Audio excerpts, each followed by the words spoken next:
Viewers, welcome to my channel. आज हम श्री शिव महापुराण का रुद्र संगीता का 5वां खंड का 29वां अध्याय पढ़ेंगे। उससे पहले हमने पिछले अध्याय में पढ़ा था धात्री, मालती और तुलसी का आविर्भाव, शंखचूर्ण की उत्पत्ति, शंखचूड़ की विवाह। आज हम पढ़ेंगे 29वां अध्याय, शंखचूड़ के राज्य की प्रशंसा। व्यास जी बोले, हे ब्रह्मा जी के पुत्र सनत कुमार जी, जब संसार के सृष्टिकर्ता ब्रह्मा जी की आज्ञा से तुलसी और शंखचूड़ ने गंधर्व रीति से विवाह कर लिया, तब फिर क्या हुआ, उन दोनों ने क्या किया। व्यास जी के इस प्रकार के प्रश्न सुनकर सनत कुमार जी बोले, हे महामुनि, शंखचूड़ देवी तुलसी ने ब्रह्मा जी की आज्ञा से विवाह कर लिया और वह उसे अपने साथ लेकर अपने घर वापस आ गया। जब दानवों को इस बात की सूचना मिली कि शंखचूड़ को ब्रह्मा जी से वरदान प्राप्त हुआ है, तो वे सभी बहुत प्रसन्न हुए। दैत्य गुरु शुक्राचार्य ने स्वयं वहां आकर शंखचूड़ को ढेरों आशीर्वाद प्रदान किए। तत्पश्चात उन्होंने शंखचूड़ को असुरों का आधिपत्य देते हुए उसका राज्याभिषेक कराया। राज सिंहासन संभालने के पश्चात शंखचूड़ बहुत प्रसन्न था। तब शुक्राचार्य बोले, हे असुरराज शंखचूड़, तुम निसंदेह ही वीर और पराक्रमी हो। तुम्हें आज असुरों का राज्य सौंपकर मुझे बहुत हर्ष हो रहा है। अब इस राज्य का विस्तार करना और असुरों की रक्षा करने का दायित्व तुम्हारा है। मुझे तुम्हारी प्रतिभा पर पूरा विश्वास है। ये कहकर दैत्य गुरु शुक्राचार्य वहां से चले गए। उनकी आज्ञा शिरोधार्य कर शंखचूड़ राज्य करने लगा। उसने अपने राज्य का विस्तार करने के उद्देश्य से अपनी विशाल सेना को इंद्रलोक पर आक्रमण करने का आदेश दे दिया। वह स्वयं भी उस युद्ध में जा खड़ा हुआ। असुरों और देवताओं में बड़ा भयानक युद्ध शुरू हो गया। देवताओं ने अनेक असुरों को मार गिराया, अनेकों को घायल कर दिया। यह देखकर असुर सेना विचलित होकर इधर उधर भागने लगे। इसे देखकर असुरराज शंखचूड़ का क्रोध 7वें आसमान पर जा पहुंचा। अपनी पूरी शक्ति से युद्ध करते हुए उसने देवसेना को खदेड़ दिया। दैत्यराज शंखचूड़ से डरकर देवसेना तितर बितर हो गई और अपने प्राणों की रक्षा के लिए गुफाओं पर और कंदराओं में जाकर छुप गई। महाबली वीर प्रतापी शंखचूड़ ने स्वर्ग पर अधिकार कर लिया और स्वर्ग के सिंहासन पर विराजमान हो गया। सूर्य, अग्नि, चंद्रमा, कुबेर, यम, वायु आदि सभी देवता शंखचूड़ के अधीन हो गए। अनेक देवता शंखचूड़ के डर से भाग निकले। जो देवता वहां से भाग निकले थे, वे अपने प्राणों की रक्षा के लिए इधर उधर मारे मारे फिर रहे थे। जब उन्हें यह समझ नहीं आया कि अब वे क्या करें और वो कहाँ जाए, तब वे सब देवता मिलकर ऋषि मुनियों को साथ लेकर ब्रह्मा जी की शरण में गए। ब्रह्मा जी के पास पहुंचकर देवताओं ने उन्हें प्रणाम कर उनकी स्तुति की। तत्पश्चात उन्होंने शंखचूड़ के आक्रमण और स्वर्ग पर उसके अधिपत्य के बारे में सब कुछ ब्रह्मा जी को बता दिया। ब्रह्मा जी ने आश्वासना देते हुए कहा कि इस विषय में भगवान विष्णु ही हमें कोई सही मार्ग बता सकते हैं, अतः हम सभी को उनके पास चलना चाहिए। ये कहकर वे सब श्रीहरि से मिलने के लिए वैकुंठ लोक को चल दिए।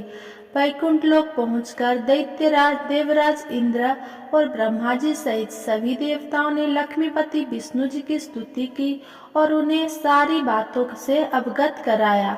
देवताओं को दुख सुनकर विष्णु जी ने उन्हें ढाढ़सा बंधाते हुए कहा, हे देवताओं, आप इस प्रकार दुखी ना हो। मैं शंखचूड़ के बारे में सभी कुछ जानता हूँ।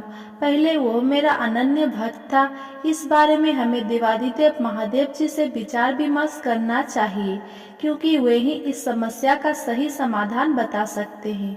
ये कहकर वे ब्रह्मा जी और अन्य देवताओं को अपने साथ लेकर शिवलोक की ओर चल दिए। 30वां अध्याय, देवताओं का शिव जी के पास जाना। सनत कुमार जी बोले, हे व्यास जी, इस प्रकार ब्रह्मा जी और अन्य देवताओं को अपने साथ लेकर विष्णु जी भगवान शिव से मिलने के लिए शिवलोक पहुँचे। वहाँ शिवलोक में भगवान शिव के सभी गण उन्हें घेर कर खड़े हुए थे। भगवान शिव अपनी प्रिय देवी पार्वती के साथ सिंहासन पर बैठे हुए थे। भगवान शिव ने अपने शरीर पर भस्म धारण की हुई थी, के गले में रुद्राक्ष की माला थी। त्रिनेत्रधारी भगवान शिव शंकर देवी पार्वती के साथ बैठे वहां अद्भुत शोभा पा रहे थे। उनका वो अद्भुत और दिव्य रूप देखकर भगवान विष्णु, ब्रह्मा जी, देवराज इंद्र सहित अन्य सभी देवताओं को बहुत प्रसन्नता हुई। उन्होंने देवादिदेव कृपा निधान भगवान शिव को हाथ जोड़कर प्रणाम किया और भक्ति पूर्वक उनकी स्तुति करनी आरंभ कर दी। देवता बोले, हे करुणा निधान, हे भक्त वत्सल भगवान शिव, आप सर्वेश्वर हैं, आप परम ज्ञानी हैं, आप सब कुछ जानने वाले हैं। प्रभु, आपकी आज्ञा से ही इस संसार में हर कार्य होता है। आपकी आज्ञा के बिना एक पत्ता भी नहीं हिलता।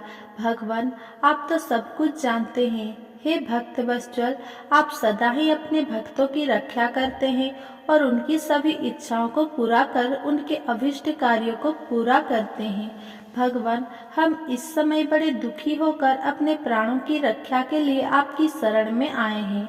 दानवराज दंभ के पुत्र शंखचूड़ ने बलपूर्वक हमारे राज्य पर अपना अधिकार कर लिया है। उसने अनेक देवताओं को अपना बंदी बना लिया है और देवसेना को घायल कर कईयों को मौत के घाट उतार दिया है। किसी तरह हम अपनी जान बचाकर वहां से भाग निकले हैं। भगवान, आप अपने भक्तों के रक्षक हैं। हम आपकी शरण में आए हैं। आप हम दुखों को दूर कीजिए। उस शंखचूड़ नामक दैत्य ने हमारा जीना मुश्किल कर दिया है। आप उसको दंड देकर हमें मुक्त कराइए और हमारा उद्धार कीजिए। ये कहकर सब देवता चुप होकर हाथ जोड़कर खड़े हो गए। 30वां अध्याय, शिव जी द्वारा देवताओं को आश्वासना। सनत कुमार जी बोले, हे महामुनि, इस प्रकार देवताओं की करुणा प्रार्थना और अनुनय विनय सुनकर त्रिलोकीनाथ भगवान शिव बोले, हे श्रीहरि, हे ब्रह्मा जी और अन्य सभी देवताओं, मैं दैत्यराज शंखचूड़ के विषय में सब कुछ जानता हूँ। असुरराज शंखचूड़ भले ही देवताओं का शत्रु एवं प्रबल विरोधी हो गया हो, परंतु वो अभी भी धार्मिक है और सच्चे हृदय से धर्म का पालन करता है। परंतु फिर भी तुम लोग मेरे पास मेरी शरण में आए हो और शरणगत की रक्षा करना सभी का कर्तव्य है। इसीलिए मैं तुम्हारी रक्षा करने का वचन देता हूँ। तुम अपनी व्यर्थ की चिंताएं त्याग दो और प्रसन्न होकर अपने अपने स्थान पर लौट जाओ।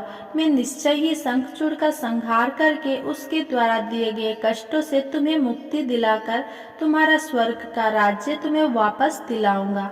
भगवान शिव जब इस प्रकार से देवताओं को शंखचूड़ के वध का आश्वासना दे ही रहे थे, तभी उनसे मिलने के लिए राधा के साथ श्री कृष्ण वहां पधारे।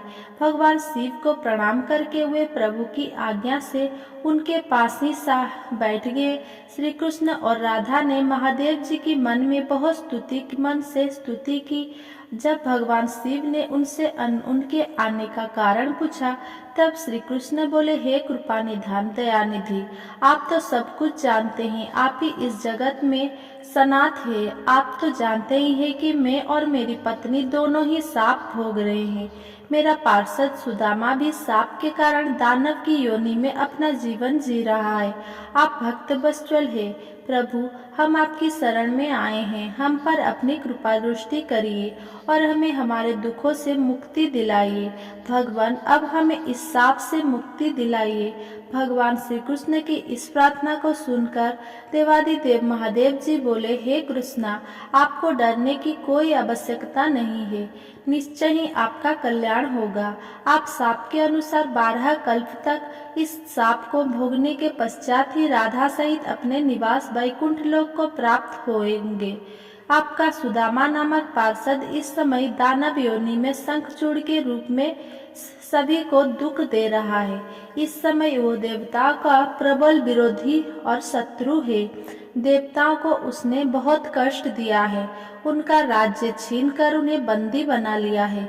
तब भगवान शिव बोले कि मैं आपको दुखों और कष्टों को समझता हूँ। अब आपको चिंता करने की कोई आवश्यकता नहीं है, अतः सब कुछ भुला दो।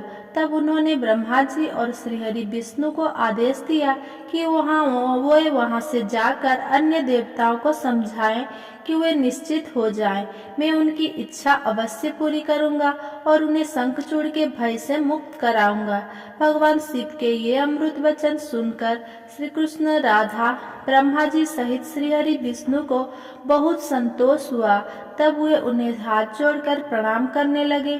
तत्पश्चात भगवान शिव से आज्ञा लेकर सभी प्रसन्नता पूर्वक अपने अपने स्थान को चले गए। 32वां अध्याय पुष्पदंत शंखचूड़ वार्ता। व्यास जी बोले, हे ब्रह्मापुत्र सनत कुमार जी, जब देवाधिदेव महादेव जी ने ब्रह्मा, विष्णु और देवराज इंद्र सहित श्री कृष्ण को शंखचूड़ के वध का आश्वासन दिया, तब सब देवता प्रसन्न होकर उनसे विदा लेकर अपने अपने धाम को चले गए। तब आगे क्या हुआ, भगवान शिव ने क्या किया? व्यास जी का प्रश्न सुनकर सनत कुमार जी बोले, हे महामुनि, भगवान शिव की आश्वासन देने पर कि वे असुरराज शंखचूड़ का वध करेंगे, सभी देवता अपने अपने स्थान को चले गए। तब भगवान शिव ने विचार किया कि क्या किया जाना चाहिए। तत्पश्चात उन्होंने गंधर्वराज चित्ररथ पुष्पदंत को स्मरण किया। स्मरण करते ही पुष्पदंत तुरंत वहां शिव जी के सामने उपस्थित हो गए। पुष्पदंत ने हाथ जोड़कर महादेव जी को प्रणाम किया और उनकी स्तुति की। तत्पश्चात पुष्पदंत हाथ जोड़कर बोले, हे देवादिदेव, कृपा निधान, करुणा निधान, मेरे लिए क्या आज्ञा है? मैं आपकी आज्ञा सिरोधार्य कर उसे यथाशीघ्र ही पूरा करूंगा। यह सुनकर भगवान शिव ने पुष्पदंत को अपना दूत बनाकर शंखचूड़ के पास भेजा। अपने आराध्य भगवान शिव की आज्ञा पाकर पुष्पदंत तुरंत ही वहां से असुरराज शंखचूड़ के नगर की ओर चल दिया। पुष्पदंत शंखचूड़ के नगर पहुंचकर उनसे मिला और बोला, हे असुरराज, मैं त्रिलोकीनाथ भगवान शिव का दूत बनकर उनका संदेश लेकर आपके पास आया हूँ।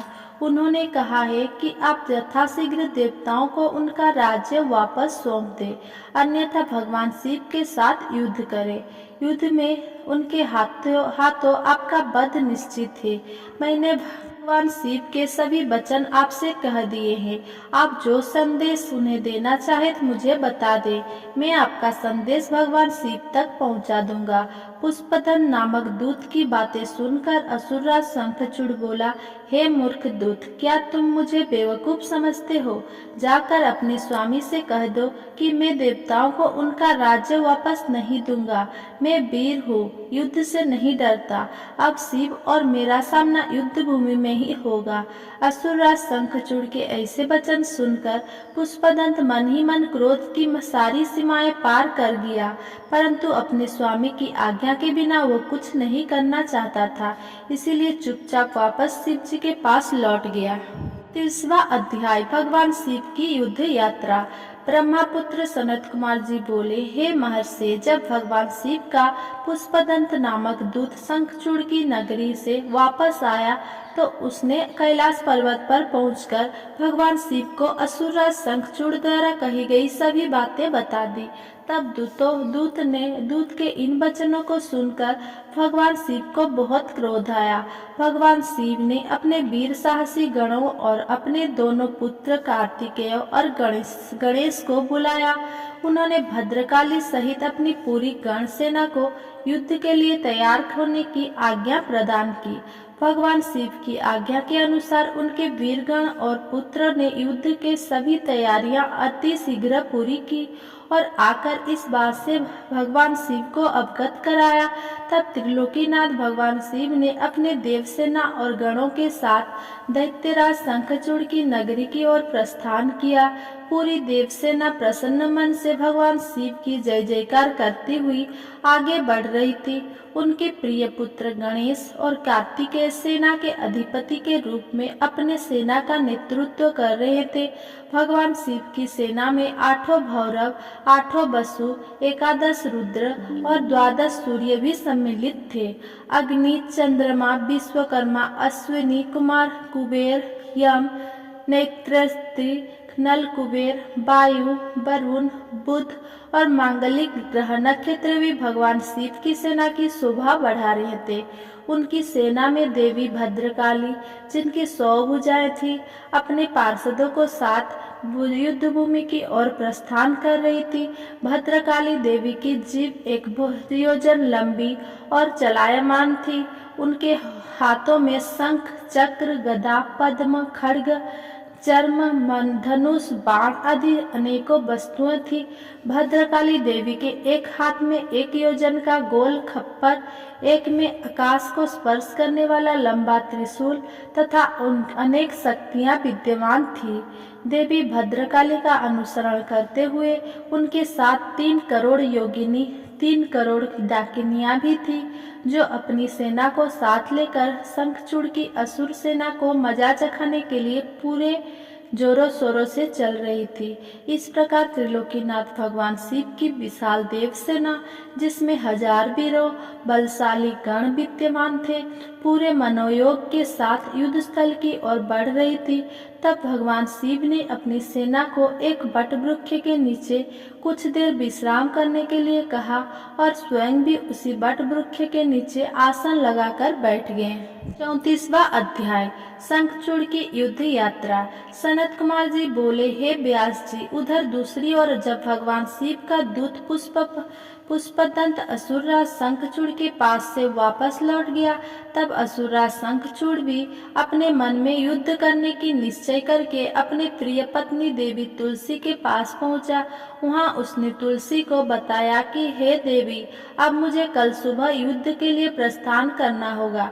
ये सुनकर देवी तुलसी रोने लगी। शंखचूड़ ने उन्हें ढाढ़स बंधाए और कहा कि वीरों की पत्नियां रोकर नहीं बल्कि हंसकर उन्हें विदा करती है। ये सुनकर तुलसी ने अपने आंखों से आंसू पोंछ लिए। प्रातःकाल जागकर असुरराज शंखचूड़ ने अपने राज दरबार का उत्तरदायित्व अपने पुत्र को सौंप दिया तथा देवी तुलसी से पुत्र की सहायता करने के लिए कहा। फिर दैत्यराज शंखचूड़ ने अपने विशाल दैत्य सेना का युद्ध के लिए आह्वान किया।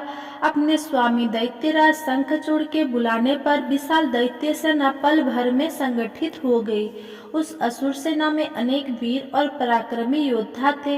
वे युद्ध करने के लिए सुसज्जित होकर आए थे। दैत्य सेना का मनोबल बहुत ऊंचा था। वे अत्यंत गर्वित थे और सोच रहे थे कि इस युद्ध में वे अवश्य ही जीतेंगे। मौर्य, कालिक और कालिकेय नामक 3 वीर असुर सेनापति के रूप में दैत्य सेना का प्रतिनिधित्व कर रहे थे। उस विशाल 3 लाख अक्षौहिणी सेना को देखकर बड़े बड़े वीर पल भर में भयभीत हो जाते थे।